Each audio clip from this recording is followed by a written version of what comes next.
성공의 문을 여는 마스터키 11번째 7일 1. 귀납 추리는 의식의 작용으로 여러 상황들을 비교해서 모두에게 해당되는 공통 요소를 찾아내는 과정이다. 2. 귀납법은 사실의 비교로 이루어진다. 이것은 자연을 연구하는 방법의 하나이고 그 덕분에 인류 발전의 획을 그은 법칙의 영역이 발견되었다. 3. 귀납 논리는 미신과 지성을 구분하는 선이다. 불확실함과 변덕을 인간의 삶에서 없애고 그 대신 법칙과 이성과 확실함을 주었다. 4. 앞서 언급했던 문지기가 바로 이것이다. 5. 그 덕택에 감각에 익숙해 있던 세계에 혁명이 일어났으니 태양이 지구 둘레를 돌기를 멈추고 평평하게만 보이던 지구가 둥그런 공이 되어 태양 주위를 돌기 시작했으며 죽은 물질이 분해되어 움직이는 원소들로 나뉘고 만원경이나 현미경을 들이대는 곳마다 우주의 힘과 역동성과 생명이 드러나게 되었다. 이제 우리는 어떻게 우주의 세밀한 유기체들이 질서 있게 보존되며 돌아가는지 묻지 않을 수 없다. 6. 같은 극과 같은 힘은 서로 밀어낼 뿐 합해지지 않는데 이 때문에 별, 인간, 힘들 사이에 적절한 거리와 공간이 생기는 것으로 생각된다. 사람도 서로 다른 사람끼리 짝이 되듯이 반대의 극끼리 서로 끌어당기고 산과 기계처럼 공통점이 없는 원소들이 서로 결합하며 거래도 보통 수요와 과잉 사이에 이루어진다. 여기서 산은 마운틴이 아니라 애시드? 그걸 말하는 거예요. 화학적인 물질을 말하는 거예요. 7. 인간이 보색을 보면서 만족을 느끼듯이 넓은 의미에서 필요와 욕구와 소망도 행동을 유발하고 인도하며 결정한다. 8. 법칙을 알고 거기에 따라서 행동할 수 있다는 사실은 하나의 특권이다. 조류주와 퀴비에는 멸종 동물의 이빨을 연구했다. 이빨이 기능을 하려면 붙어있을 몸이 필요하다는 점에 착안, 거기에 맞는 신체 조건을 정확하게 추론해냄으로써 퀴비에는 동물의 구조를 재구성할 수 있었다. 9. 천왕성의 움직임에서 섭동이 발견되었다. 섭동이란 태양이 인력만 있으면 행성이 타원을 따라 움직이겠지만 다른 행성의 힘도 작용하기 때문에 그 궤도에서 벗어나는 경우가 있는데 이를 섭동이라 한다고 주가 친절하게 들어있네요.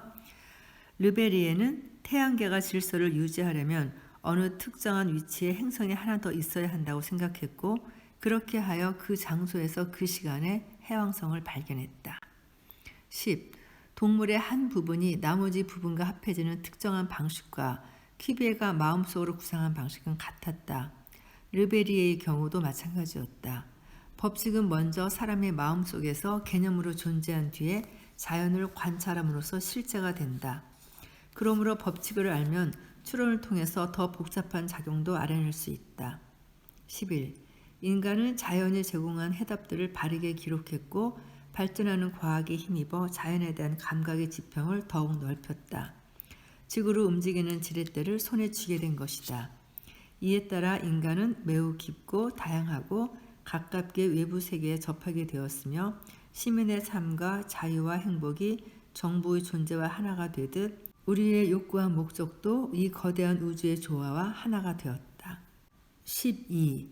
개인의 이익이 국가의 군대에게 보호를 받듯이 그리고 개인의 필요가 얼마나 보편적이고 꾸준한 것에 따라서 그 공급되는 정도가 달라지듯이 자연공화국에서 의식 있는 시민이 되면 강력한 힘들의 원조를 받아 그보다 못한 힘들로부터 더 이상 괴롭힘을 받지 않게 되고 기계나 화학물질에 적용되는 저항이나 유도의 법칙을 잘 파악함으로써 인간과 도구들의 노동력을 가장 이득이 되는 방향으로 분배할 수 있다.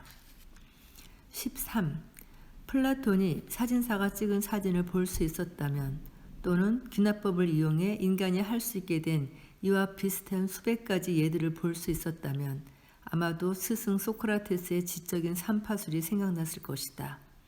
그리고 온갖 형태의 노동과 반복적인 일이 자연의 힘으로 대체되고 의지로 움직이는 정신작용만으로 욕구가 만족되고 공급이 수요를 충족시키는 세상을 마음속에 그렸을 것이다. 14. 그 세상이 아무리 멀게 보이더라도 인간은 귀납추론 덕분에 그곳을 향해 성큼성큼 걸어가야 한다는 것을 배울 수 있었고 또 지난날의 충성에 대한 보상과 더욱 열심히 헌신할 동기를 한꺼번에 얻을 수 있었다. 15. 귀납법은 우리가 남은 생애 동안 우리의 기능을 집중하고 강화하는 데 도움을 줄 뿐더러 단지 가장 순수한 형태의 정신작용만 가지고도 개인의 문제는 물론 전체의 문제에 대해서까지 확실히 해결할 수 있는 방법을 제공한다. 16.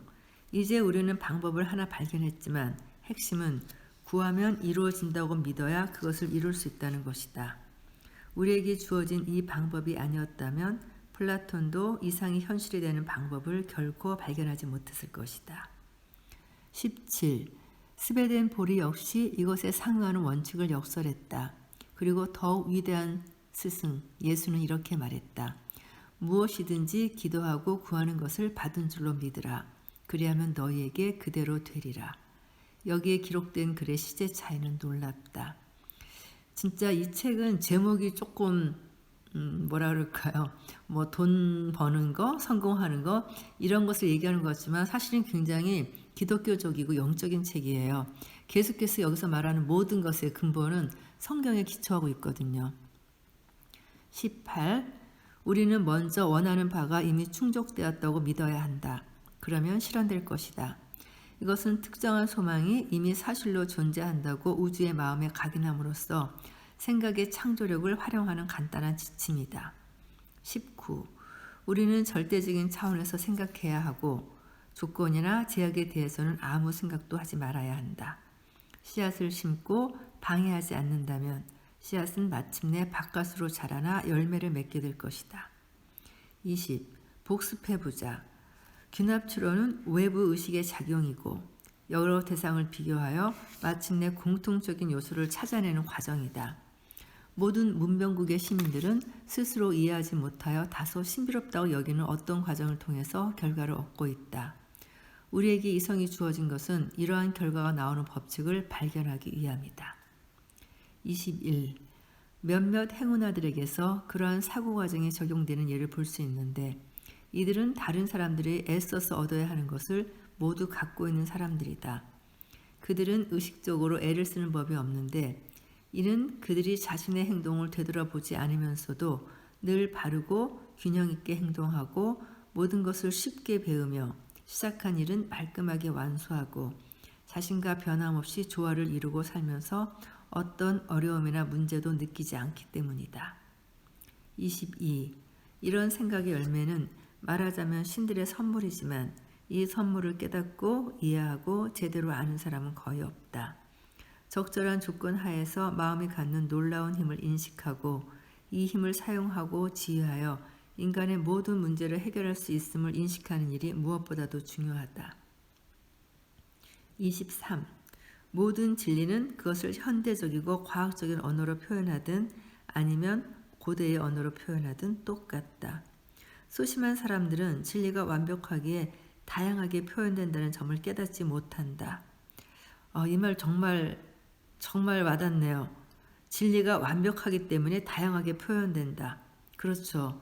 진리는 하나고 완벽하기 때문에 어떤 식으로 표현해도 그 진리를 가릴 수가 없는 것 같아요.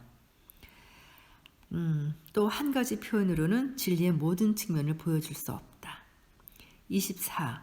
변화, 강조, 새로운 언어, 색다른 해석, 익숙하지 않은 관점들은 일부 사람들이 생각하듯이 진리에서 멀어짐을 의미하는 것이 아니라 오히려 새로운 필요에 따라서 진리가 파악되고 있으며 점점 더 폭넓게 이해되고 있다는 증거이다. 25. 진리는 반드시 모든 세대, 모든 사람에게 그 시대에 맞는 말로 전해져야 한다.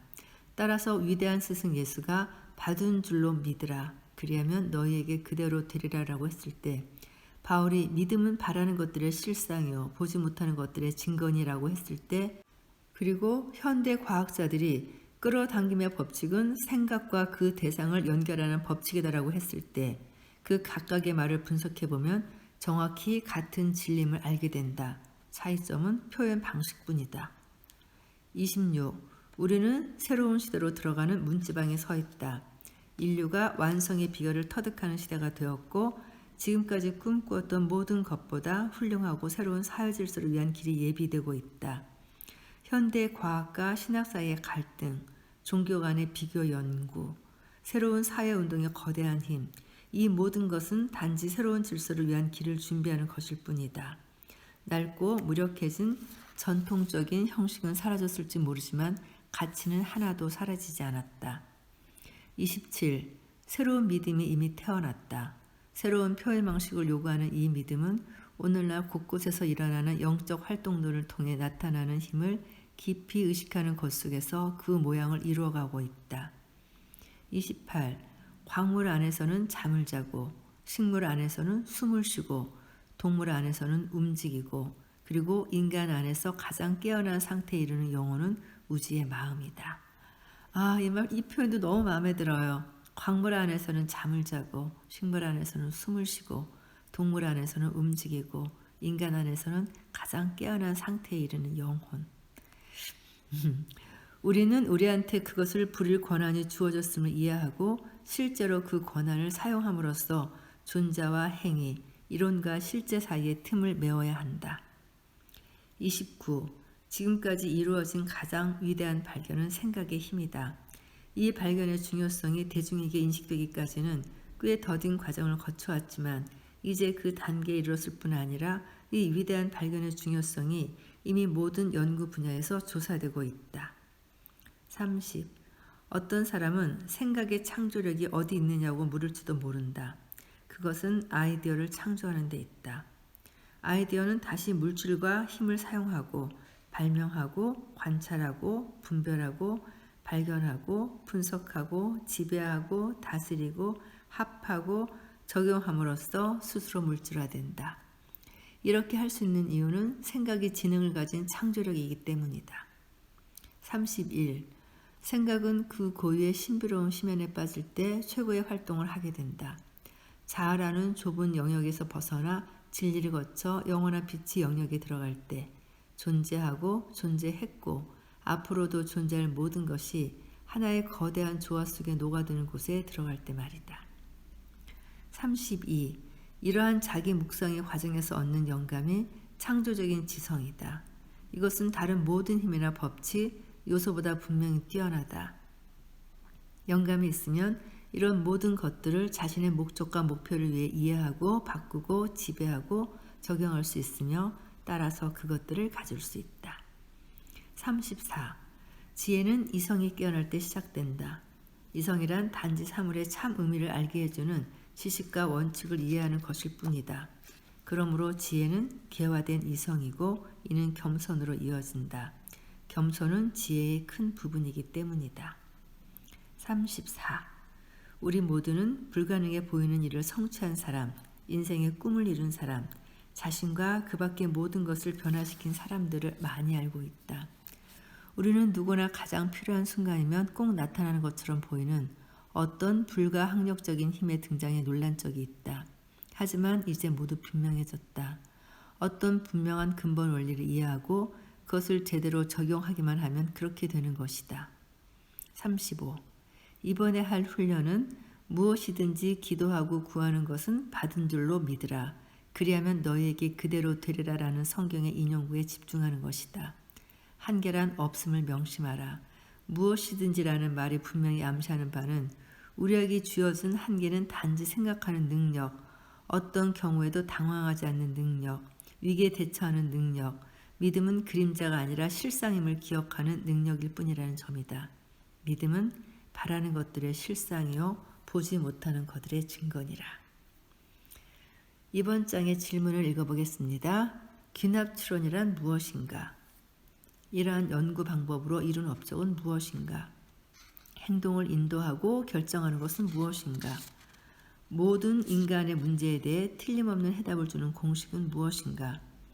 이것을 말한 위대한 스승들은 누구인가?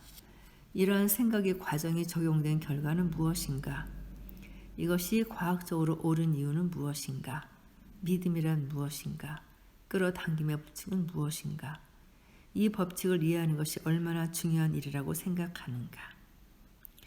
죽음이란 단지 물질적인 형태를 지닌 모든 것들이 새롭고 다양하게 다시 태어나기 위해 가혹한 시련 속으로 끌려 들어가는 자연스러운 과정에 지나지 않는다. 벌써 거의 절반 다 해가고 있네요. 다음 주에 12번째 7일로 다시 찾아오겠습니다. 감사합니다.